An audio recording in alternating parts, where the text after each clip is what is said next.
Okay, so I am filming all of this.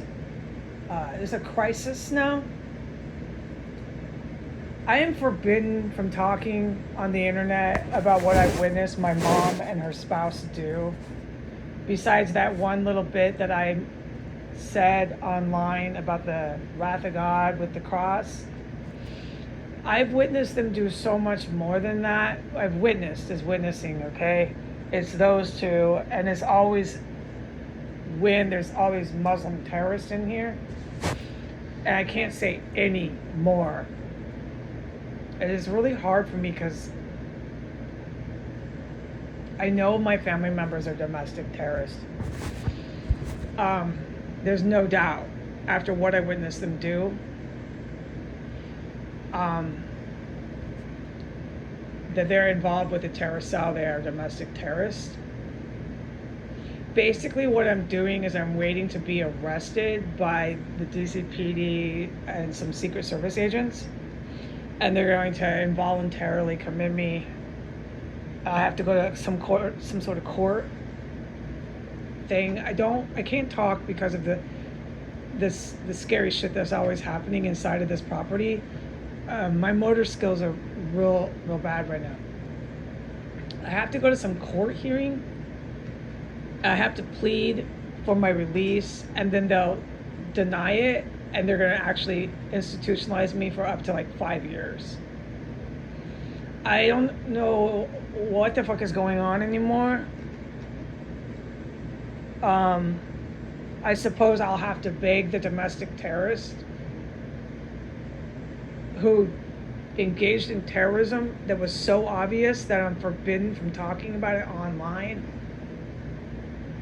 I mean, multiple times. Like, they proved to me, dude. I haven't been able to go online because of everything I've witnessed my relatives do and this terrorist cell doing. I can't go on the internet. And then today I'm just online. It's a big drop of videos, and I reviewed them, and I sound terrible. I don't make sense. I'm not very coherent. All I keep talking about is how I'm smelling dead bodies, how people are at my door, banging on my door. I start to wonder, does anyone have any empathy? Do they realize why I sound so funny? It's because I'm absolutely terrified in here. And then I keep making statements. Every video is, I can't talk about anything I'm witnessing. I keep making statements. The only thing I can talk about is the dead bodies I'm smelling. And honestly, I reviewed them and I was like, wow, this is really horrible. You're still in here going through this. It has not stopped, not any of it, dude. Not any of it. But you can't talk about any of it. The only thing that's changed is your parents became they're not parents. The definition of parents, neither of them qualify for.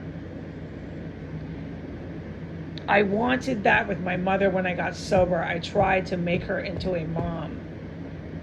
At 31, it's been nothing but a failed venture since I was 31, and it makes me really sad. Let me just keep going. What I witnessed my biological mother and her spouse do over and over and over and over and over and over again, I cannot put on the internet. It is so serious what I've witnessed everybody doing.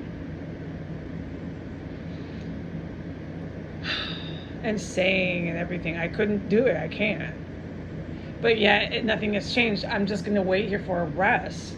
They're all going to come back. Maybe, hopefully, the relatives won't be with them, but everybody will be back at my door.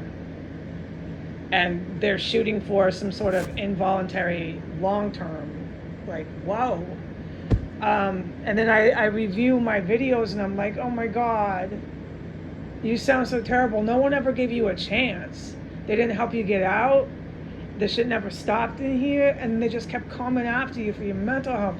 And by the time that they got to you, and your relatives and everybody were on board, everybody was outside your door banging on it, you could hardly make any sense You were so terrified you rambled, and then they held it against you. Everything you did, they held it against you. And now, honestly, I am telling the truth, hand to God. Right now, on the 27th of May at 8:12 p.m., I am just waiting here for arrest. I'm going to have a bag packed, and I'm going to prepare to call the domestic terrorists that I'm related to and beg them to please spare the life of my cats. They'll say I'm collecting cats, that I'm schizophrenic. They'll say everything against me, that I can't take care of animals or myself.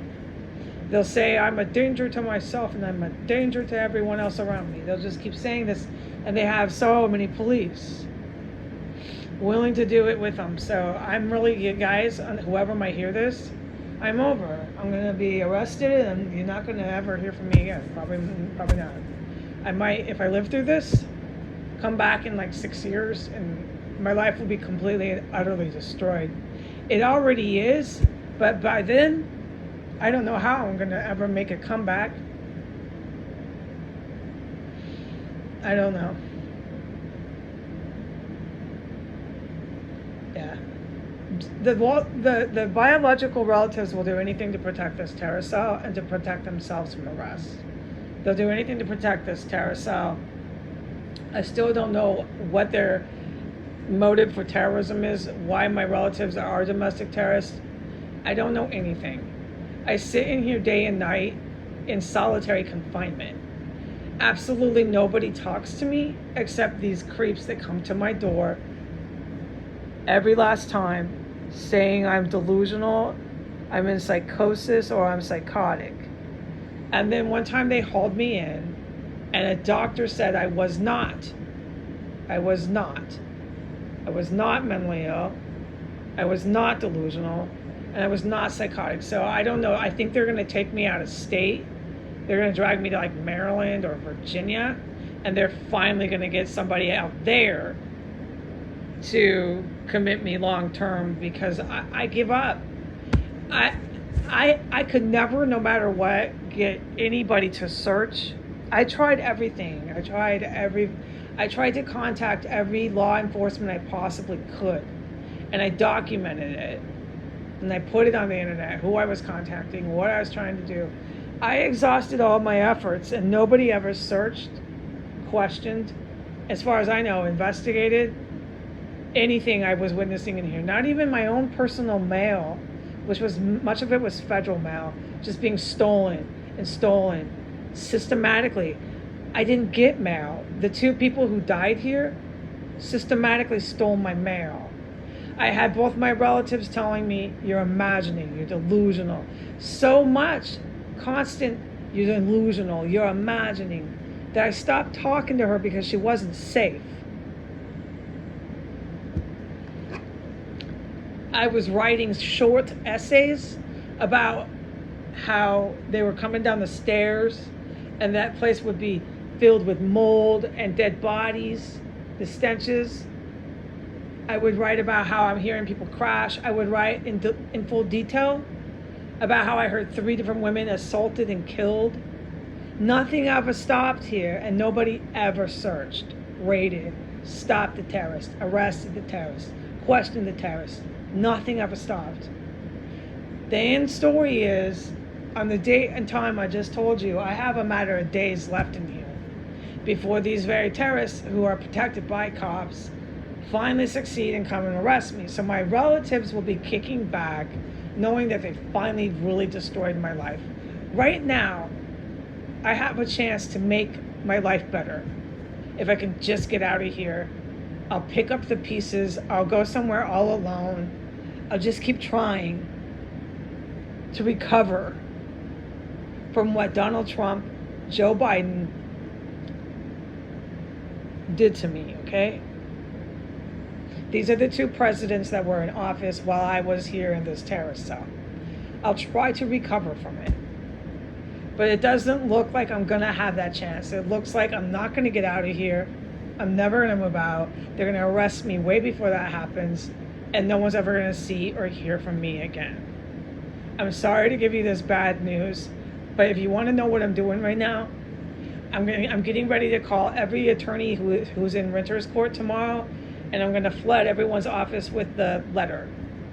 And I'm going to try not to be arrested by cops I know are involved with terrorism in Washington, D.C. I'm going to keep trying. But I don't believe I'm going to succeed. I have too many people assisting the police. I have too many people, no matter what, telling me I imagined it. I have too many people talking to each other, and nobody, absolutely nobody is talking to me. Okay? I'm not going to win this. I'm going to have a bag packed. I'm going to have some food out for the cats. And I'm going to end up calling the domestic terrorists, pleading for my cats' lives.